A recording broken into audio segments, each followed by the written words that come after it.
오늘 저희가 함께 깊이 파고들 자료는요. 모리스 마테렐랭크의 희곡, 바로 파랑새입니다. 아마 어릴 때 다들 한 번쯤은 들어보셨을 거예요, 이 이야기. 네, 그렇죠. 굉장히 유명한 이야기죠. 근데 이걸 다시 보면서 문득 그런 생각이 들더라고요. 행복은 가까이에 있다. 이 교훈이 너무 익숙해서 오히려 그 진짜 의미를 우리가 놓치고 있는 건 아닐까 하고요. 아, 정말 정확한 지적이세요. 이 이야기가 그냥 행복은 내 곁에 있어라는 단순한 결론으로 막 달려가는 게 아니거든요. 오히려 그 결론에 가기까지 아이들이 겪는 그 혼란, 실패, 그리고 그 과정에서 세상을 보는 눈이 어떻게 변하는지를 정말 집요하게 파고드는 뭐랄까 일종의 철학적 여정기라고 볼 수 있죠. 아, 철학적 여정기 좋네요. 그래서 저희는 오늘 그 여정을 쭉 따라가면서 이 아이들이 뭘 발견하고 또 뭘 놓쳤는지 그리고 그 모든 실패가 결국 어떤 의미를 갖는지 한번 파헤쳐 보려고 합니다. 좋습니다. 그럼 그 여정의 시작부터 따라가 보죠. 크리스마스 이브, 가난한 오두막에서 틸틸과 미틸이 창문 너머로 부잣집 파티를 그냥 부럽게 보고 있잖아요. 네, 솔직히 너무 현실적인 시작 아닌가요? 행복은 저기 멀리 내가 못 가진 곳에 있다고 생각하는 거예요. 맞아요. 바로 그때 요술쟁이 할머니가 나타나서 아픈 딸을 위해 파랑새를 찾아달라고 부탁을 하죠. 그리고 여기에서 이 이야기의 가장 중요한 뭐랄까 엔진 같은 게 등장을 하죠. 네, 맞아요. 바로 틸틸의 이마에 씌워주는 마법 다이아몬드가 박힌 모자요. 아, 그 모자. 이걸 딱 돌리니까 정말 놀라운 일이 벌어지잖아요. 그 흉측해 보였던 할머니는 갑자기 아름다운 요정으로 변하고. 낡고 초라했던 오두막은 막 보석이 빛나는 궁전처럼 변하고요. 네, 잠깐만요. 근데 여기서부터 좀 재밌는 것 같아요. 보통 동화에 나오는 마법은 실제로 뭔가를 만들어내잖아요. 호박을 마차로 바꾼다거나. 그렇죠. 근데 이건 좀 달라요. 오두막이 진짜 궁전이 된 게 아니라 아이들 눈에 그렇게 보이게 된 거잖아요. 바로 그겁니다. 이 마법은 현실을 바꾸는 게 아니라 인식을 바꾸는 마법이에요. 어떻게 보면 현대 심리학에서 말하는 인지적 재구성이라는 개념하고 아주 비슷하죠. 와, 인지적 재구성? 100년도 더 된 작품인데 행복을 찾는 첫걸음이 외부 환경을 바꾸는 게 아니라 세상을 해석하는 내 안의 프레임을 바꾸는 거라고 딱 제시하는 거예요. 와, 그렇게 보니까 이게 확 다르게 느껴지네요. 그리고 이 마법의 진짜 놀라운 점은 사물의 영혼을 보게 해준다는 거잖아요. 빵, 설탕, 물, 불 이런 것들이 다 살아 움직이기 시작하죠. 네, 맞습니다. 특히 저는 그 개, 틸로랑 고양이 틸레트의 반응이 너무 다른 게 재밌었어요. 아, 그렇죠. 아주 극명하게 갈리죠. 개는 말을 할 수 있게 되자마자 도련님 사랑해요 이러면서 막 애정을 표현하는데 고양이는 교활한 본성을 드러내면서 인간한테 복수할 생각부터 하잖아요. 그렇죠. 작가가 단순히 개는 착하고 고양이는 나쁘다 이런 말을 하려는 건 아닐 거고요. 오히려 그 마법을 통해 꾸밈 없는 본질, 그러니까 영혼이 드러났을 때 어떤 존재는 순수한 애정을 또 다른 존재는 철저히 자기중심적인 모습을 보여준다는 걸 하나의 장치로 보여주는 거죠. 아, 그렇군요. 이제 아이들은 이런 존재들의 본질을 꿰뚫어 볼 수 있는 새로운 눈을 갖게 된 셈이고요. 이 눈을 가지고 첫 번째 여정을 떠나게 됩니다. 그 첫 번째 목적지가 바로 추억의 나라였죠. 네, 돌아가신 할아버지, 할머니, 그리고 먼저 죽은 동생들을 만나는 곳이요. 맞아요. 거기서 할머니가 살아있는 사람들이 우리를 떠올려 줄 때마다 잠에서 깨어난다고 말하는 장면은 정말 좀 뭉클했어요. 죽음이 끝이 아니라 누군가의 기억 속에서 계속 살아 숨쉬는 거라는 그런 위로를 주죠. 네. 그런데 중요한 건 여기서도 결국 파랑새를 찾는 데는 실패했다는 점이죠. 맞아요. 할아버지네 집 집바퀴가 파랑새처럼 보였거든요. 그래서 그걸 새 장에 넣어가지고 나오는데 추억의 나라 경계를 딱 넘어서는 순간 다시 그냥 까만새로 돌아가 버리잖아요. 네, 맞아. 아, 그게 참 씁쓸하더라고요. 과거의 행복은 과거라는 그 액자 안에 있을 때만 아름다운 거고 그걸 굳이 현재로 가져오려고 하면 빛을 잃는다. 뭐 이런 의미일까요? 그렇게 해석할 수 있죠. 과거의 추억은 분명 소중하지만 그게 지금 이 순간의 행복을 대체할 순 없다는 좀 냉정한 현실을 보여주는 거예요. 아, 과거에만 갇혀 사는 게 답은 아니다. 그렇죠. 그걸 아이들이 첫 번째 여정에서 배우게 된 거죠. 과거가 아니라면 이제 남은 건 미래뿐이겠네요. 그래서 아이들이 다음으로 간 곳이 미래의 나라였군요. 맞습니다. 아직 태어나지 않은 아이들의 영혼이 이제 지구로 내려갈 준비를 하는 거대한 파란 궁전이죠. 분위기가 추억의 나라랑 완전 정반대더라고요. 네. 모든 게 희망과 기대로 가득 차 있죠. 어떤 아이는 뭐 세상을 행복하게 만들 발명품을 만들고 있고, 어떤 아이는 위대한 사명을 품고 태어날 날을 기다리고 있고. 행복이 기대라는 형태로 존재하는 공간. 딱 그렇죠. 근데 여기서도 파란새를 잡긴 잡잖아요? 네, 잡죠. 근데 그 새 역시 현실 세계로 나오자마자 색이 변해버리죠. 이번엔 붉은색으로요. 맞아요. 과거의 행복은 검은색으로, 미래의 희망은 붉은색으로 변해버렸죠. 이게 굉장히 중요한 상징이에요. 어떤 의미죠? 미래에 대한 희망, 기대, 물론 우리를 살아가게 하는 힘이죠. 하지만 그것만으로는 현재의 행복이 될 수 없다는 거예요. 오히려 그 막연한 기대가 현실로 넘어오는 순간 열정이나 욕망, 아니면 갈등의 상징인 붉은색으로 변질될 수도 있다는 경고처럼 들리기도 하고요. 아, 결국 과거랑 미래 양쪽 모두에서 진짜 파랑새는 못 찾았네요. 네, 실패한 거죠. 이야기가 점점 더 깊어지네요. 시간 여행에서 답을 못 찾으니까 이제 아이들은 훨씬 어둡고 무서운 곳으로 가죠.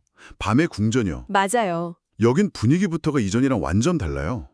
거의 뭐 공포물 같더라고요. 인간의 어떤 무의식 아니면 내면의 어두운 심연으로 들어가는 단계라고 볼 수 있습니다. 밤의 여왕이 지키는 이곳에는 유령, 질병, 전쟁, 공포 이런 인류의 모든 근원적인 두려움이 문 뒤에 갇혀 있거든요. 틸틸이 그 문을 하나씩 열 때마다 막 끔찍한 것들이 튀어나오고. 네, 아이들이 인류의 집단적인 트라우마랑 마주하는 장면이라고 할 수 있어요. 그런데 저는 그 마지막 문이 제일 소름 돋았어요. 밤의 여왕이 그 문만큼은 절대 열면 안 된다. 열면 너희를 죽을 것이라고 엄청나게 경고하잖아요. 그렇죠. 당연히 그 안에 제일 끔찍한 괴물이 있을 거라고 생각했는데 틸틸이 용기를 내서 문을 딱 열었더니 수억 마리의 파랑새가 날아다니는 눈부신 정원이 나타나죠. 정말 충격적인 반전이었어요. 우리가 가장 두려워하는 것, 감히 마주할 용기조차 못 내는 그 미지의 영역 너머에 가장 찬란한 진실과 행복이 숨어 있다는 그런 은유죠. 와, 그런데 여기서 또 한 번의 좌절이 찾아옵니다. 아 또요? 네, 그토록 많은 파랑새를 잡았는데 그 새들이 햇빛 아래로 나오자마자 전부 죽어버리거든요. 아니 대체 왜 그런 거죠? 상식적으로 진실이나 행복은 빛 속에서 더 선명해져야 하는 거 아닌가요? 그렇죠. 어둠 속에서만 존재하는 행복이라니 너무 모순적이잖아요. 바로 그 모순이 이 이야기의 깊이를 더해주는 지점입니다. 발알 궁전에 있던 파랑새들은 아마도 꿈이나 환상 혹은 깨달음의 영역에 속한 행복이었을 거예요. 아, 그것들은 분명히 존재하고 눈부시게 아름답지만 일상의 빛, 그러니까 현실의 잣대와 마주하는 순간 그 생명력을 잃어버리는 거죠. 철학적인 깨달음이나 예술적인 영감 같은 게 우리한테 큰 기쁨을 주지만 그게 직접 밥을 먹여주지는 못하는 것과 비슷하다. 뭐 이런 걸까요? 와, 정확한 비유입니다. 훨씬 복잡한 의미가 되는 거죠. 그리고 이 좌절 뒤에 아이들은 곧바로 또 다른 시련을 맞닥뜨리죠. 숲으로 갔는데 이번엔 나무랑 동물들이 아이들을 공격하기 시작해요. 네, 아버지가 나무꾼이라는 이유만으로요. 아, 맞다. 이 장면은 1908년에 쓰였다는 게 믿기지 않을 정도로 굉장히 현대적인 메시지를 담고 있어요. 인간 중심적인 시각에서 벗어나서 네, 자연의 입장을 대변하고 있거든요. 떡갈나무 대왕을 중심으로 숲의 존재들은 인간을 파괴자라고 규정하고 복수를 다짐하죠. 아이들 입장에서는 그냥 생존을 위한 아버지의 직업이었을 뿐인데 말이죠. 그렇죠. 숲의 입장에서는 그게 곧 폭력이고 학살이었던 겁니다. 여기서 유일하게 아이들 편에 서서 싸우는 게 충직한 게 틸로뿐이라는 것도 인상 깊었어요. 네, 어떤 놈이든 덤비기만 하면 내가 죽도록 물어 뜯어줄 테니 마음 푹 놓으세요. 막 이러면서 외치죠. 이 장면을 보니까 행복을 찾는 길이 그냥 내면을 탐구하는 평화로운 과정이 아니라 때로는 다른 존재와의 갈등이나 오해를 동반하는 그런 투쟁일 수도 있겠다 싶더라고요. 맞습니다. 나의 행복 추구가 누군가에게는 불행이 될 수 있다는 복합적인 진실과 마주하게 한 거죠. 아이들은 이 모든 험난한 여정을 통해서 세상을 훨씬 더 입체적으로 보는 훈련을 하게 된 셈입니다. 그리고 이 모든 경험이 쌓이고 나서야 비로소 집으로 돌아올 준비가 된 거군요. 그렇죠. 1년간의 긴 여행 끝에 아이들이 마침내 집에 돌아옵니다. 눈을 떠보니 자기들 침대 위였고 엄마는 그냥 아이들이 하룻밤 꿈을 꿨다고 생각하죠. 네. 그런데 아이들 눈에는 모든 게 달라 보여요. 그 낡고 초라했던 오두막이 전보다 훨씬 생기 있고 아름답게 느껴진다고 말하거든요. 물리적으로는 아무것도 변한 게 없는데. 바로 이 지점이 이야기의 클라이맥스로 가는 아주 중요한 변곡점입니다. 진짜 변화는 외부 세계가 아니라 아이들의 내면에서 일어난 거죠. 1년간의 여정은 파랑새라는 물건을 찾기 위한 과정이 아니라 세상을 새롭게 볼 수 있는 눈을 얻기 위한 과정이었던 거예요. 그 눈을 얻고 나니까 네. 행복은 이미 자신들이 있던 곳에 존재했다는 걸 비로소 깨닫게 된 거죠. 그리고 마침내 그 결정적인 순간이 찾아오죠. 옆집 벨랑고 할머니, 그러니까 처음에 나타났던 그 요술쟁이랑 똑같이 생긴 할머니가 찾아오잖아요. 네. 아픈 손녀를 위해서 틸틸이 기르던 산비둘기를 좀 빌려달라고요. 그때 틸틸이 무심코 자기 새장을 보다가 소스라치게 놀라죠. 늘 곁에 있던 자기 산비둘기가 바로 그토록 찾아 헤매던 파랑새였다는 걸 깨닫는 장면. 맙소사야, 우리가 1년 동안 온 세상을 돌아다니며 찾았는데 결국 파랑새는 우리 집안에 있었던 거야. 이 대사는 정말 많은 걸 담고 있어요. 행복은 멀리 있는 특별한 게 아니라 너무 평범해서 오히려 그 가치를 몰랐던 일상 속에 있었다는 그 진실을 딱 마주하게 된 거네요. 그렇죠. 만약에 그 1년의 고된 여정이 없었다면 칠칠은 평생 자기 집 산비둘기가 파랑새라는 걸 몰랐을 거라는 생각이 드네요. 정확합니다. 그걸 알아볼 수 있는 눈을 갖게 된 대가가 바로 그 1년의 시간이었던 거죠. 그 여정이 헛수고가 아니라 일상의 가치를 재발견하기 위한 필수 과정이었다. 네, 그런 셈이죠. 그리고 이야기는 한 걸음 더 나아갑니다. 틸틸이 그 소중한 파랑새를 아픈 소녀에게 기꺼이 건네주잖아요. 그랬더니 신기하게도 소녀가 바로 병에 났죠? 네, 행복이라는 게 내가 가질 때가 아니라 이렇게 나눌 때 진짜 완성되는 거다. 뭐 이런 의미로 들리네요. 네, 그렇게 볼 수 있죠. 그런데 이야기가 여기서 해피엔딩으로 끝나지 않는 게 이 작품의 진짜 묘미인 것 같아요. 맞아요. 그 마지막 장면이 소녀가 파랑새를 너무 좋아해서 꽉 껴 안으려다가 그만 놓쳐버리잖아요. 네, 새는 창문 밖으로 휙 날아가 버리죠. 그토록 고생해서 찾은 행복이 다시 사라져버린 거잖아요. 너무 허무하지 않나요? 허무하게 느껴질 수 있죠. 하지만 바로 그 마지막 장면이 우리에게 가장 중요한 질문을 던집니다. 어쩌면 행복이란 영원히 소유할 수 있는 대상이 아닐지도 모른다는 거죠. 손에 꽉 쥐려고 하면 할수록 오히려 빠져나가는, 잠시 우리 곁에 머물렀다 떠나는 그런 존재일 수 있다는 겁니다. 그러니까 중요한 건 파란새를 영원히 소유하는 게 아니라 파란새를 알아볼 수 있는 능력을 갖게 된 것. 그 자체가 중요하다는 말씀이시군요. 그렇습니다.